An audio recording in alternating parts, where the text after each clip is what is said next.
The following Latin magazines इधर in English और हिंदी।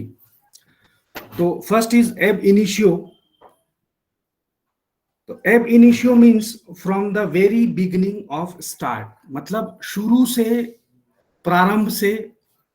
इसको जब आप हिंदी जैसे इंग्लिश में लिखें तो it means from the very beginning और स्टार्ट, और हिंदी में इसका मतलब होता है प्रारंभ से। ठीक है। द कॉन्ट्रैक्ट बिटवीन माइनर्स, अब विद एग्जांपल देखते हैं हम कि द कॉन्ट्रैक्ट बिटवीन माइनर्स और between a minor and an adult और with the minor is treated void ab initio. ठीक है। तो अवयस्क जो माइनर होते हैं उनकी अगर संविदा होती है, उनके मध्य संविदा होती है, और कोई अवयस्क या माइनर के साथ में अगर संविदा करता है तो ऐसी जो संविदा है वो वाइड एब इनिशियो, प्रारंभ से शून्य कही जाती है। तो ab initio means from starting या फ्रॉम द वेरी बिगिनिंग, प्रारंभ से। एब इनिशियो मीन्स प्रारंभ से। अब यूज देख लेते हैं इसका कि a minors contract is void ab initio. Clear? Ab initio means प्रारंभ से ही शून्य। अब और इस एग्जांपल को समझे तो जैसे क्या करते हैं, आप माइनर के साथ अगर कोई कॉन्ट्रैक्ट करते हैं तो वो एडल्ट होने के बाद क्या कर सकता है कि उस कॉन्ट्रैक्ट को जो उस समय उसने किया था उसको वैलिड नहीं बना सकता है वो। ठीक है, कि उसका रेटिफिकेशन कर दे और बाद में बोले कि मैंने जो किया था वो प्रभावी होगा ऐसे करके। तो यहाँ पे माइनर्स के साथ में, मतलब आप हमेशा याद देखिए जब आप कॉन्ट्रैक्ट पढ़ेंगे तो ये चीज आपको एसेंशियल्स जो है उसमें ये पढ़ने को मिलेगी कि एब इनिशियो, तो wide ab initio. Related case है इसका मोहरी बीबी वर्सेस धर्मोदास। ठीक है, लीडिंग केस है for the subject of contract. Next term है एड हॉक। ठीक है, it means for a particular purpose और for a temporary measures the arrangement so made are called ad hoc measures. तो अब हिंदी में अगर इसको समझने का प्रयास करें तो क्या होता है, संविदा। ठीक है, आप सब बोल सकते हैं एड हॉक में रखने का मतलब होता है संविदा। तो केस का नाम जो आप बोले, मोहरी बीबी वर्सेस धर्मोदास। ठीक है, तो अब जैसे एग्जांपल से समझने का प्रयास करते हैं तो जैसे देखो कि अभी आपके जो डिपार्टमेंट है जीजीयू में, वहां पे जैसे आरटीआई एक्ट के लिए या फिर स्पेशलाइज्ड पर्सन नहीं है, ठीक है, लीगल इंग्लिश के लिए, या फिर बोले कि उतना स्ट्रेंथ नहीं है स्टाफ का जितना होना चाहिए, तो वहां पे क्या है, टेम्पररी टीचर्स अपॉइंट करते हैं उस ड्यूरेशन के लिए कि इस पर्टिकुलर इस सब्जेक्ट को पढ़ाया जाए। ऐसा ना समझ के, ऐसा एग्जांपल लें कि कुछ टेम्पररी टीचर्स हैं उनको अपॉइंट किया जाता है ताकि आप लोगों की जो पढ़ाई है सब्जेक्ट, ठीक है, जैसे सब्जेक्ट जो ले रहे हैं उस सब्जेक्ट को पूरा कर सके और बच्चों की जो पढ़ाई है वो पूरी हो सके, ऐसे करके, है ना। तो वहां पे क्या किया जाता है कि टीचर्स को एडहॉक में अपॉइंट करते हैं। ठीक, तो ये चीज हो गई जो एडहॉक। एडहॉक मीन्स कि for the purpose, particular purpose और for the temporary measures the arrangement so made are called ad hoc measures. Clear? अब एड इंट्रीम। ठीक है, जैसे देखो इंट्रीम, इससे समझ सकते हो तुम लोग एड इंट्रीम का मतलब क्या होता है कि किसी भी, जैसे कोई केस जब चलता है, ठीक है, तो उस केस के बीच में ही, जैसे केस का डिसीजन आने से पहले बीच में ही कुछ ऑर्डर्स, इंटरिम ऑर्डर्स वगैरह, ये टर्मिनोलॉजी सुने होंगे आप लोग। तो यहाँ पे क्या होता है कि बीच की कार्यवाही में जो होता है ना, उस चीज को एड इंटरिम बोलते हैं। ठीक है, टू ग्रांट और arrange something during the course of the pending transactions or court cases or doing something before the final transactions, court decision, arbitrators finding etc. तो ये एग्जांपल है इसके। यूज देख लें। The wife of A was granted rupees 500 per month for the expense as ad interim measure by the court before the final decision on the suit of the maintenance against his husband। ठीक है, तो यहां पे क्या है कि भरण पोषण का एक वाद था जिसमें महिला को 500 रुपए प्रति माह का अंतरिम आदेश पारित किया गया था अंतिम निर्णय से पूर्व न्यायालय के द्वारा। क्लियर? तो नॉर्मली जो चीज, जो साधारण बोलचाल की भाषा में हम समझने का प्रयास करें तो एड इंटरिम का मतलब क्या होता है? उस कार्यवाही के बीच में, कार्यवाही पूर्ण होने के पहले, निर्णय आने के पहले, डिसीजन के पहले, उस कार्यवाही के बीच में अगर हम कोई आदेश या कोई ऐसी चीज पारित करते हैं तो वो क्या कहलाता है? इंटरिम कहलाता है। ठीक है, तो ये हो गया आपका एड इंटरिम। अब देखें एड लिटेम गार्जियन। ठीक है, तो एड लिटेम जो है फॉर केस या लीगल केस बोल सकते हैं आप इसको, और जो गार्जियन है उसका मतलब है कि जैसे कोई माइनर है उसको अगर कोई सूट फाइल करना है या कोई केस देखना है तो उसके लिए क्या है? गार्जियन जो है वो अपॉइंट होता है। ठीक है, तो यहाँ पे अब ये दोनों वर्ड्स को अलग अलग करने के बाद जब हम करें तो इसका जैसे हम लेंगे तो क्या होगा? एड लिटेम मतलब होगा वादार्थ, है ना, और गार्जियन का मतलब क्या होगा? संरक्षक। ठीक है, तो guardian for the legal cases या फिर आप लीगल एक्शन जो है, लीगल प्रोसीडिंग्स के लिए ये चीज यूज कर सकते हैं। तो ये आपका क्या हो गया? गार्जियन। ठीक है, जैसे कोई माइनर है, ठीक, उसके कुछ राइट्स हैं वायलेट हुए हैं और उसको अगर कोई केस लेके आना है तो अब वो क्या है कि केस के नेचर को या रिजल्ट को समझ नहीं सकता है, कोर्ट प्रोसीडिंग समझ नहीं सकता है, तो वो क्या करता है कि उसके जो गार्जियन हैं वो गार्जियन अपॉइंट करते हैं, और वो स्पेशली किस लिए होते हैं? केवल उस पर्टिकुलर केस के लिए उसके गार्जियन कहलाते हैं। ठीक है, क्लियर? अब देखें एक्टस नॉन फेसिट रियम निसी मेंसिट रिया। ठीक है, इसका एक्चुअल में देखो इसको ये बहुत इंपॉर्टेंट भी है, इसको समझने के लिए क्या देखें कि पहले जो, हाँ क्या हुआ? गिर गया। माइक ऑफ कर लो, माइक ऑफ कर लो। ठीक है, तो देखो इसके पहले थोड़ा सा कॉन्सेप्ट जो है चीजें देखते हैं कि जब हम क्राइम को देखते हैं, स्टेजेस ऑफ क्राइम देखें, तो इसको समझने के लिए क्या है कि सबसे पहले जो स्टेज है वो है इंटेंशन का, उसके बाद प्रिपरेशन का स्टेज आता है। ठीक है, उसके बाद अटेम्प्ट होता है, उसके बाद कमीशन होता है। तो इन सभी चीजों में जो दो पार्ट है, एक तो एक्टस रियस का पार्ट होता है और एक मेंस रिया का पार्ट होता है। तो मेंस रिया जो है वो मेंटल एलिमेंट होता है क्राइम का, और एक्टस रियस जो है वो फिजिकल एलिमेंट होता है।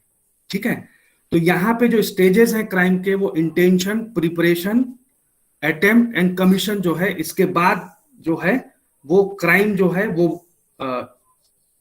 जो अपराध है उसका गठन होता है यहाँ पे। ठीक है, तो यहाँ पे जो चीजें हैं, जब मेंस रिया आप लोग जब आईपीसी जो क्रिमिनल लॉ वगैरह पढ़ेंगे तो उसमें डिटेल में डिस्कस करेंगे कि मेंस रिया क्या होता है। तो यहाँ पे शॉर्टकट में समझने का हम प्रयास करते हैं कि मेंस रिया मतलब अगर कंक्लूड करें हम इस चीज को तो मेंस रिया मीन्स सॉरी गिल्टी माइंड।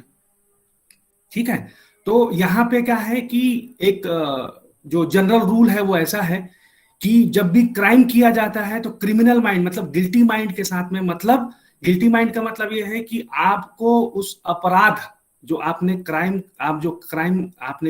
किया है उस क्राइम को आप जानते थे, उसके एक्ट्स और है ना वो एक्ट जो आपने किया है और उसके रिजल्ट को आप समझ सकते थे। जैसे फॉर एग्जांपल हम देखते हैं कि आप अगर किसी को चाकू से मारें तो चाकू से मारने वाला एक व्यक्ति अगर किसी को चाकू से मारता है तो ये माना जाता है कि चाकू से मारने पे सामने वाला व्यक्ति जो है वो घायल होगा, उसकी मृत्यु हो सकती है। ये संभावना, मतलब कि आपके चाकू से मारना, तो आप ये चीज आप जानते थे कि आप सामने वाले व्यक्ति को चाकू से मार रहे हैं और मारने के बाद वो घायल होगा, गंभीर रूप से घायल हो सकता है और उसकी डेथ भी हो सकती है। तो ये इसके रिजल्ट्स हैं, मतलब कि आप इस चीज से वाकिफ हैं कि सामने वाला जो व्यक्ति है उसका, मतलब जो आपके एक्ट का जो रिजल्ट आना है उस रिजल्ट को भी आप जानते हैं। तो ये जो चीज है ये मेंटल एलिमेंट है, इसी को इंटेंशन बोलते हैं। और ये इंटेंशन जो होता है वो क्राइम के लिए बहुत जरूरी होता है, ठीक है। तो अगर आपको किसी भी क्राइम को मतलब प्रोसिक्यूशन जो है वो अगर उसको सफल होना है तो इस चीज को ये क्लियर करना होता है कि गिल्टी माइंड से किया गया था वो एक्ट, ठीक है। तो अब यहां पे देखें कि गिल्टी माइंड जो मेंस रिया है, अब इसको थोड़ा सा विद केस समझने का प्रयास करते हैं कि हमारे इंडिया में क्या पोजीशन है मेंस रिया का, और दूसरी चीज ये है कि फॉरेन कंट्रीज में जैसे इंग्लैंड वगैरह में क्या पोजीशन है इनका। तो यहाँ पे एक चीज देखिएगा कि केसेस देखते हैं हम, और उस केसेस के थ्रू हम फाइंड आउट करेंगे कि मेंस रिया जो है वो उसको समझने का प्रयास करेंगे कि उसका क्या इंपॉर्टेंस है कि कंपोजिशन ऑफ क्राइम में, ठीक है। तो एक केस है आर वर्सेस प्रिंस का केस, ठीक है। नोट करिएगा, बहुत इंपॉर्टेंट केस है। जब भी मेंस रिया जो टॉपिक आएगा तो वहां पे आपको इसका रेफरेंस देना ही पड़ेगा, ठीक है। क्रिमिनल लाइबिलिटी एक टॉपिक है, उसमें आपको ये चीज बतानी पड़ती है। तो जो इंपॉर्टेंट केस हैं वो हैं आपके आर वर्सेस प्रिंस और आर वर्सेस टॉल्सन के, ठीक है। फैक्ट्स ऑफ द केस देखते हैं। आर वर्सेस प्रिंस में जो प्रिंस था वो एक लड़की को सेक्सुअल रिलेशन बनाने के लिए अपने साथ ले जाता है। बाद में उसके जो फादर रहते हैं वो एब्डक्शन का केस लगाते हैं सामने प्रिंस के ऊपर में, और जो डिफेंस है वो ये तर्क देता है कि प्रिंस के नॉलेज में ये चीज नहीं थी कि वो जो लड़की थी सामने वाली वो माइनर थी, ऐसे करके। साथ ही साथ उसका ये बोलना था कि देखने में वो लड़की एडल्ट लगती थी, मतलब किसी भी एंगल से वो माइनर नहीं दिखती थी, और उसने भी ये नहीं बताया कि वो माइनर है, ऐसे करके। इसीलिए यहाँ पे जो क्राइम है वो क्राइम, जो क्रिमिनल लाइबिलिटी, जो पीनल लाइबिलिटीज है, वो लाइबिलिटी जो है वो प्रिंस के ऊपर नहीं आती है, ऐसे करके, ठीक है। उसके बावजूद वहां के जो कोर्ट थे उन्होंने ये डिसाइड किया था कि जब भी कोई लॉ बनता है तो उसका ऑब्जेक्ट जो है, हम किसी भी लॉ का ऐसा इंटरप्रिटेशन नहीं कर सकते कि उसका ऑब्जेक्ट ही फेल हो जाए, ठीक है। माइनर के प्रोटेक्शन के लिए जो सेक्सुअल हरासमेंट का जो लॉ था माइनर के प्रोटेक्शन के लिए होता है, और अगर हम इसको ऐसा इंटरप्रिटेट करें तो यहाँ पे जो ऑब्जेक्ट है उस लॉ का वो फेल हो जाएगा। इसीलिए वहां पे गिल्टी माना गया था किसको, प्रिंस को। और बाद में वहां के कोर्ट, मतलब बहुत क्रिटिसाइज भी हुआ था ये जो डिसीजन था वो। तो यहाँ पे ये था कि जो मिस्टेक ऑफ लॉ, एक्चुअली ना ये जो एग्जाम्पल है उसको आप मिस्टेक ऑफ लॉ में भी देख सकते हैं, ठीक है। और ये आपका मेंस रिया में भी होता है, आर वर्सेस प्रिंस का ये केस है, तो बहुत इंपॉर्टेंट केस है ये। तो यहाँ पे क्या था कि वहां पे गिल्टी माइंड नहीं होने के बावजूद, ठीक है, वहां पे उसको लाइबल जो था पीनल लाइबिलिटीज डाल के क्रिमिनल लाइबिलिटी उसके प्रिंस के ऊपर डाली गई थी। तो एक ये केस था आर वर्सेस प्रिंस का। नेक्स्ट केस जो है आर वर्सेस टॉल्सन का है। फैक्ट्स ऑफ द केस ऐसे हैं कि हस्बैंड वाइफ थे, शादी के कुछ दिन बाद जो है हस्बैंड वो वाइफ को बिना बताए कहीं चल देता है, और लगभग 5 या 6 साल तक उसकी जो वाइफ रहती है वो बहुत कोशिश करती है अपने पति के बारे में पता लगाने का, लेकिन उसको जो लास्ट इंफॉर्मेशन मिलती है कि एक शिप था जो इंग्लैंड से अमेरिका जा रहा था, वो शिप बीच में डूब गई है और उसी में उसके हस्बैंड की डेथ हो गई है, ऐसे करके। तो ये जो चीज थी, अब उसके बाद क्या होता है कि वो जो वाइफ रहती है वो, एक लॉ है कि 7 साल से पहले, ठीक है, जैसे कोई व्यक्ति लापता हो जाता है तो 7 साल से पहले मतलब 7 साल तक उस जब अगर उसका कोई अता पता नहीं चलता है तो उसको मृत मान लिया जाता है ना, वो पर्सन डेड है ऐसा मान लिया जाता है। तो 7 साल उनकी जो शादी थी उनके टाइम पीरियड को 7 साल नहीं हुआ था।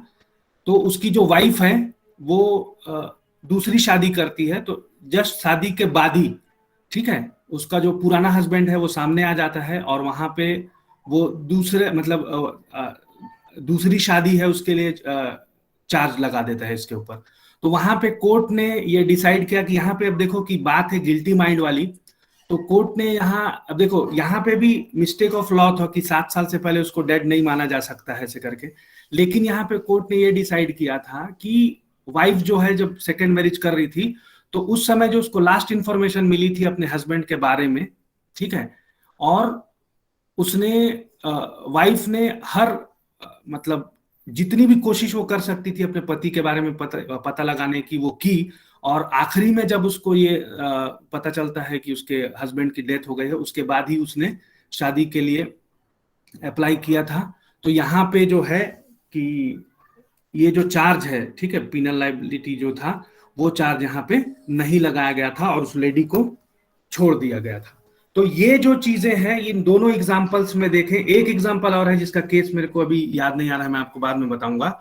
यहाँ पे एक फॉरेनर जो है इंडिया में, शायद बॉम्बे एयरपोर्ट होना चाहिए, वहां पे एक एरोप्लेन लैंड करता है और वो जो पर्सन था वो फॉरेन से गोल्ड लेके आता है। और आरबीआई का एक रूल है इंडिया में कि आप बिना इंफॉर्मेशन के, ठीक है, आरबीआई के, कि आप गोल्ड जो है वो ला नहीं सकते हैं ऐसे करके। और उसका मतलब बहुत ज्यादा मात्रा में था वो गोल्ड।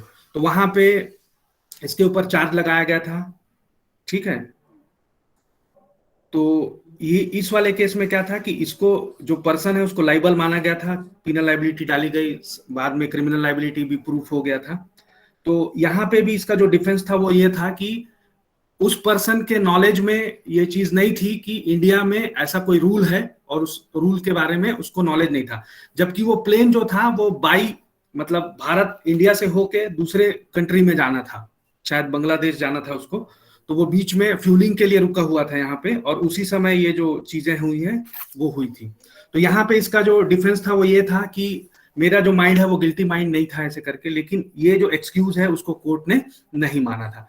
तो आप जब इन चीजों को पूरा कंक्लूड करें तो आप ये देखेंगे कि एक्चुअल में जो गिल्टी माइंड है वो क्राइम को प्रूव करने के लिए बहुत ज्यादा जरूरी होता है। और इंडिया से बाहर अगर आप देखें तो पोजीशन जो मेंस रिया का जो पोजीशन है वो देखने का प्रयास करते हैं हम लोग। तो क्या करें कि जो इंडिया से बाहर वाला जो स्टेज है वो ये है कि आपको गिल्टी माइंड जो है वो प्रूफ करना ही पड़ेगा, तभी जो क्राइम है वो प्रूफ होगा।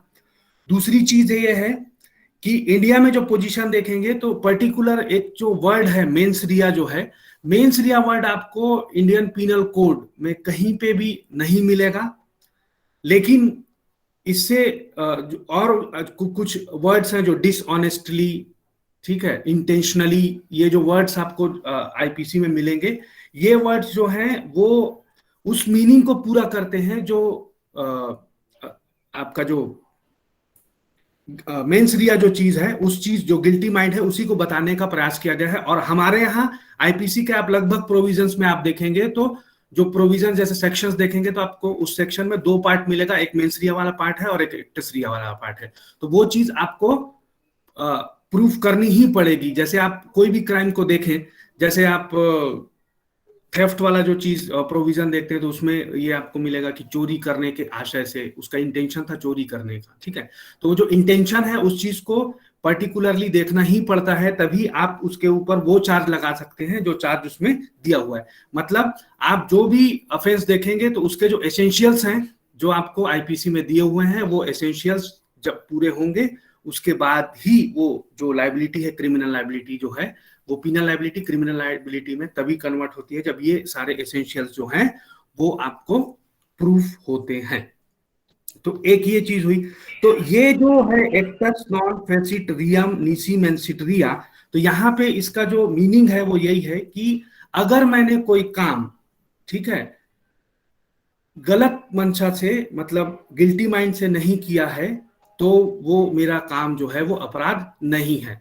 और इसके ये जो टॉपिक है वो बहुत बड़ा टॉपिक है, जो जनरल एक्सेप्शंस वगैरह भी आप देखेंगे तो उसमें ये चीजें दी हुई हैं कि एग्जाम्पल से समझने का प्रयास करो। जैसे क्या होता है, एक एग्जाम्पल हम ये ले लेते हैं कि कहीं आग लगी है और वहां एक बच्चे को बचाने के लिए आपने उसको दूसरी मंजिल से नीचे फेंक दिया, और वो बच्चा जहां पे आप फेंक रहे थे, ठीक है, वहां पे कोई व्यवस्था करके रखी होगी, वहां पे वो ना गिर के दूसरी जगह गिरता है और गिरने से उसकी मौत हो जाती है, तो यहाँ पे मर्डर का चार्ज आपके ऊपर नहीं लगेगा।